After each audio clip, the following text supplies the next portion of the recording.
என்னாச்சு ரோஷினி, டல்லா இருக்கிற மாதிரி இருக்கு? என்னக்கா பண்றது, நான் கடையில இருக்கிற நேரம் சேல்ஸ் கம்மியா தான் ஓடுது. வர கஸ்டமர்லாம் 10 ரூபா 20 ரூபாய்க்கு தான் பொருள் வாங்குறாங்க. பெரிய சேல்ஸே ஆக மாட்டேங்குது. இதுதான் உன் பிரச்சனையா?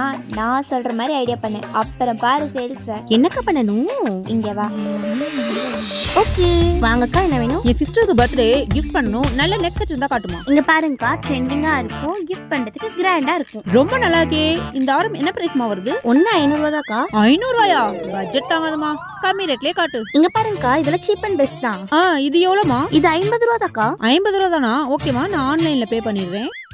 Received Paytm payment of 50 rupees. பே பண்ணிட்டமா? கேட்டியா? இல்லக்கா, எனக்கு இங்கிலீஷ்லாம் தெரியாது. நீங்க பே பண்ணா ஓகே தான். ஓ, இந்த பொண்ணுக்கு இங்கிலீஷ் தெரியாதா? நல்ல வசதியா போச்சு. அந்த 500 ரூபா செயின் எடுமா. இதான்க்கா, இதானே பாத்தீங்க? ரெண்டுமே எடுத்துக்கிறேமா. ஒன்னு 500 ரூபா தானே, 1000 ரூபா ஆன்லைன்ல பே பண்ணிடுறேன். Received 1000 ரூபா பே Paytm payment of 100 rupees. இந்த பொண்ணு எப்போ வந்துச்சு? என்னக்கா 1000 rupeesக்கு 100 rupees தான் பே பண்ணிருக்கீங்க? எனக்கு தான் இங்கிலீஷ் தெரியாது, ஆனா எங்க அக்காவுக்கு இங்கிலீஷ் நல்லாவே தெரியும். அர்ஜென்ட்ல 0 வந்துடுமா? நான் 900 ரூபா போட்டுறேன்.